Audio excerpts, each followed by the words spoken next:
Good morning YouTube and welcome back to my channel. This is Lydia with Sweet King's Garden, and today I'm shooting this video from my phone because I'm spending all day in the kitchen prepping a bunch of things and preserving things from the garden, and I figured I have to actually show you what I'm doing with all of these garden treats.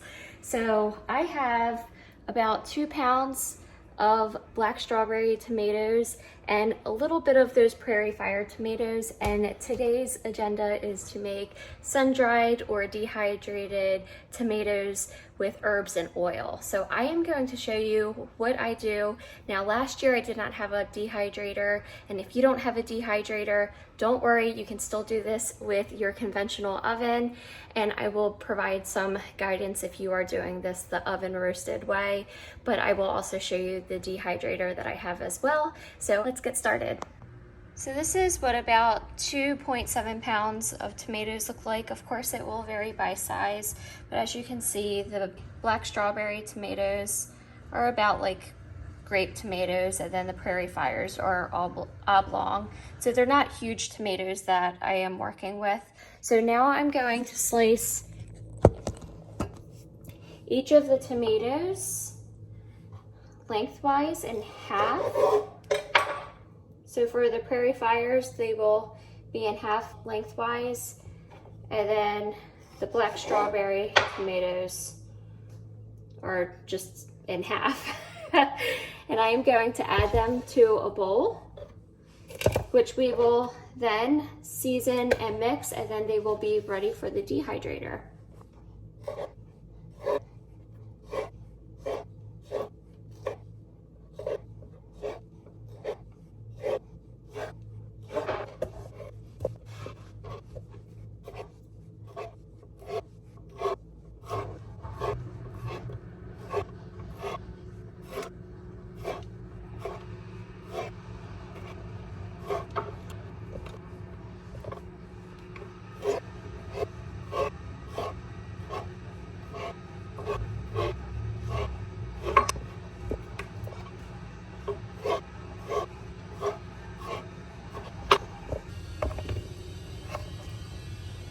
Next, for the seasonings, I'm going to add a half a teaspoon of basil, a half a teaspoon of dried oregano, 1 teaspoon of granulated sugar, and about a tablespoon to a tablespoon and a half of kosher salt, or nice flaky salt. I keep it on the counter here. And then I'm going to drizzle some olive oil, not too much. I would say just enough to really coat your tomatoes and everything, and then we'll be ready to place all of this in either the oven or dehydrator.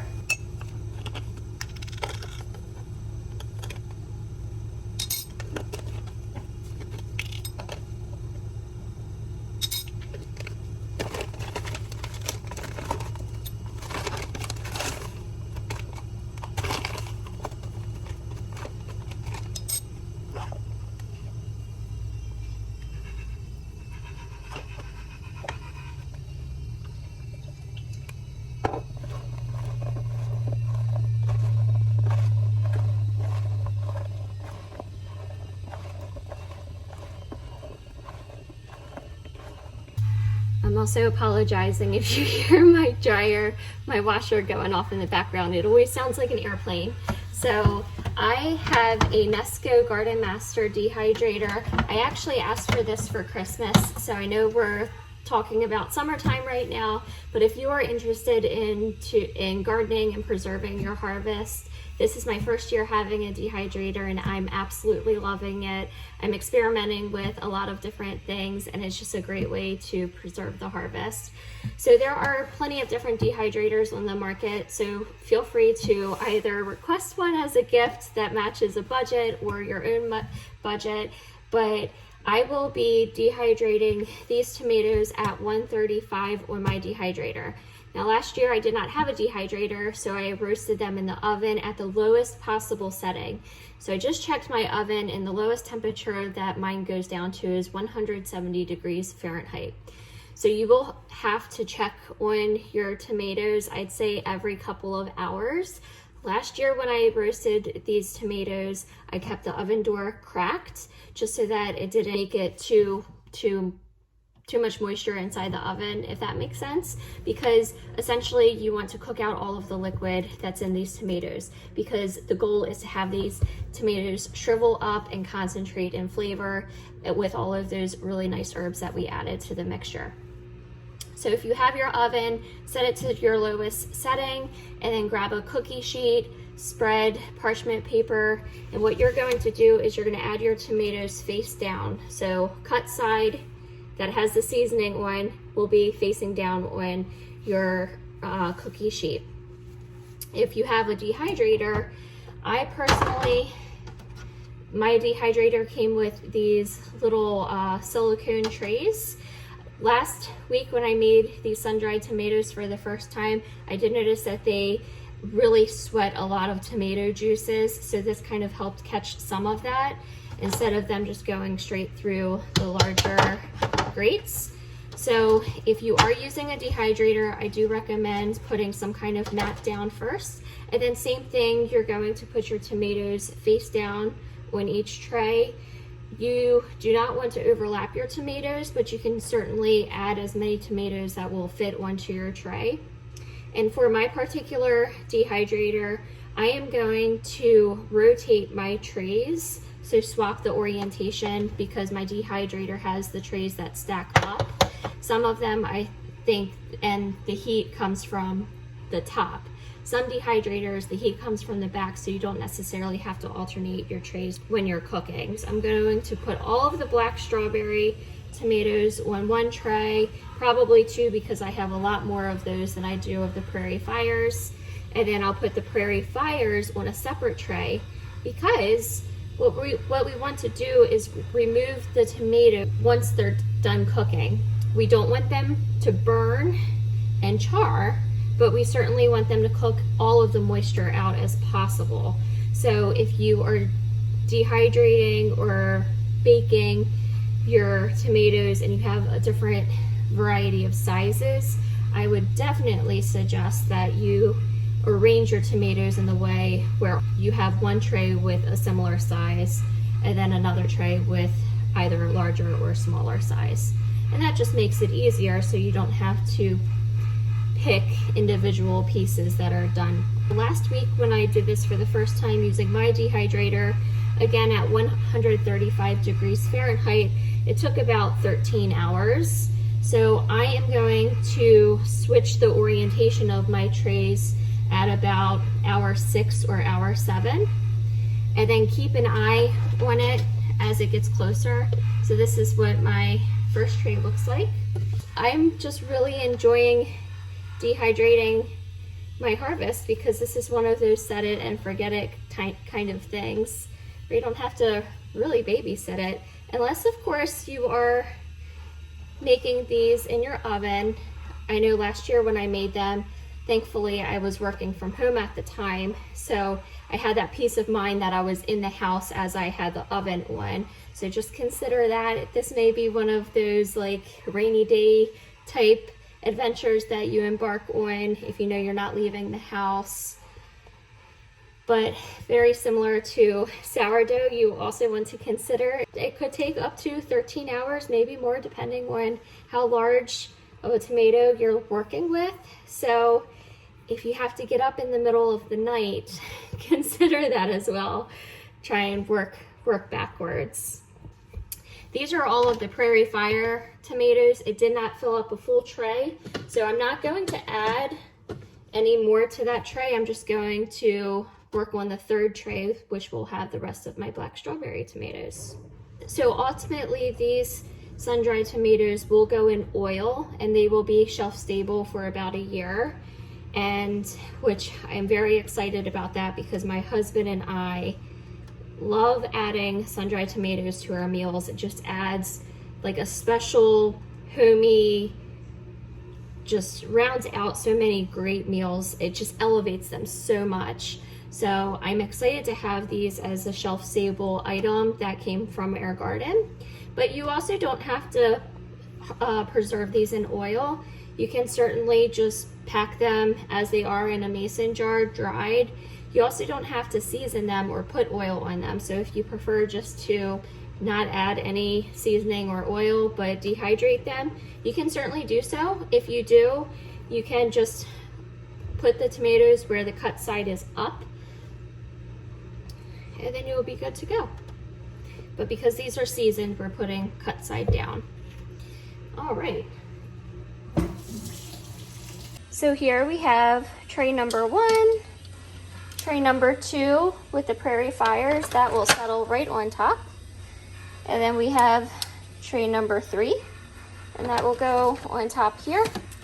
And for this particular dehydrator, you just pop the lid on. Now, this kicks off a lot of heat, so I actually, when I dehydrate things, I actually put this in our upstairs bathroom with the fan on.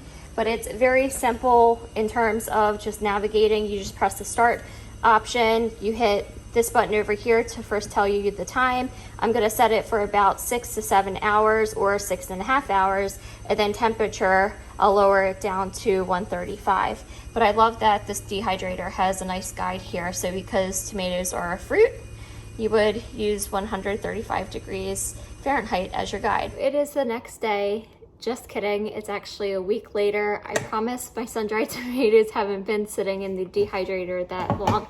In fact, I actually hosted a brunch the following day, and my family and I totally annihilated most of the sun-dried tomatoes that I had prepared, and I forgot to actually shoot the other half of the video. But I have since harvested about 3.5 pounds of black strawberry tomatoes. So I made another batch of sun-dried tomatoes, and they dehydrated yesterday into the wee hours of the morning this morning. So I have another 3 trays here in my dehydrator that I am going to show you what to do once your tomatoes are fully dehydrated. I'm going to show you the consistency that you're looking for. It's important that you get your tomatoes. You want your tomatoes nice and shrivelly, where most of the moisture has been sucked out of them. Some of these smaller ones are a little bit drier than others, so they might be a little bit tough. What I'm going to do is I'm going to grab pint jars, and I fill up each jar with as many sun-dried tomatoes that I can fit. I don't know how many 3.5 pounds are going to get me, and it really depends on the size of your tomatoes too. So I'll show you what 1 tray of black strawberry tomatoes gets me.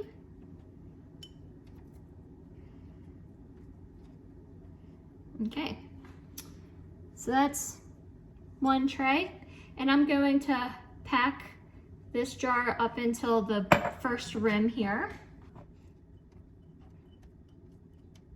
I have to say, for the brunch, I made homemade quiche and then had the sun-dried tomatoes out as like a topping. You could totally incorporate sun-dried tomatoes in different meals and stuff as well. But these are absolutely delicious.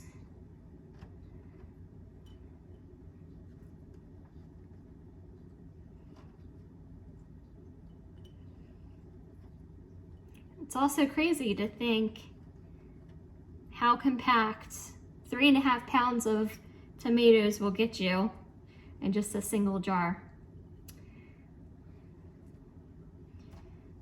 So this is all of the second tray. So I'm going to actually stop here. And I have a big container of avocado oil that I got from Costco. And I am just going to fill this jar up with oil from here. And I'm actually going to stop before it gets to the very top, but I definitely want to make sure the oil coats all of the tomatoes.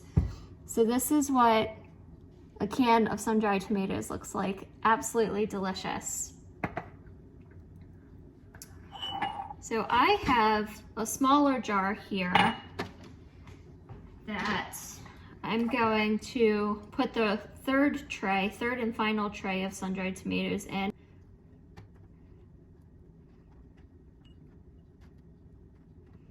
Oh, this actually does look like it's the perfect amount for the smaller jar here. Excellent. So that's 1 tray's worth and I think this is a 1/2 pint. So again, I'm gonna fill it up with oil.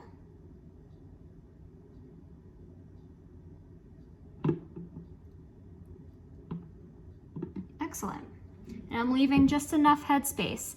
So what I did find with the last time that I made sun-dried tomatoes is I put the lid on these, the seal on it somehow broke and there was no seal, and I had oil that ended up running everywhere. So I'm not quite sure what happened there, but what I'm making sure I'm doing this time is the oil isn't going to the very top of the jar, because in case it expands, I don't want it to expand out of the jar.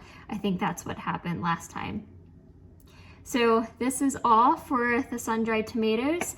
I am happy to share that yesterday I ended up making a pressure can for the very first time, and this was definitely a milestone. I should have recorded it, but I didn't. I was in too much of a rush on a Sunday afternoon, but my husband and I pressure canned 4 quarts of sun-dried tomato soup that I got from the Canning Diva cookbook. So I will link that, the name of that recipe, page number, and book that I used as a guide, but the soup is phenomenal. It made just enough for, one recipe made enough for 4 quarts, and then left about 1/3 of the recipe that my husband and I had for fresh eating. So we had soup last night, and then we'll have it again for today.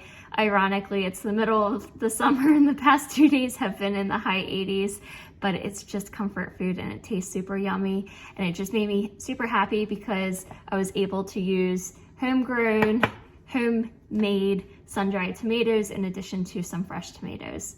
So I hope you enjoyed this video. It's a very quick how-to video. If you give this a shot, please let me know how it works for you, and I hope you take care. Bye-bye.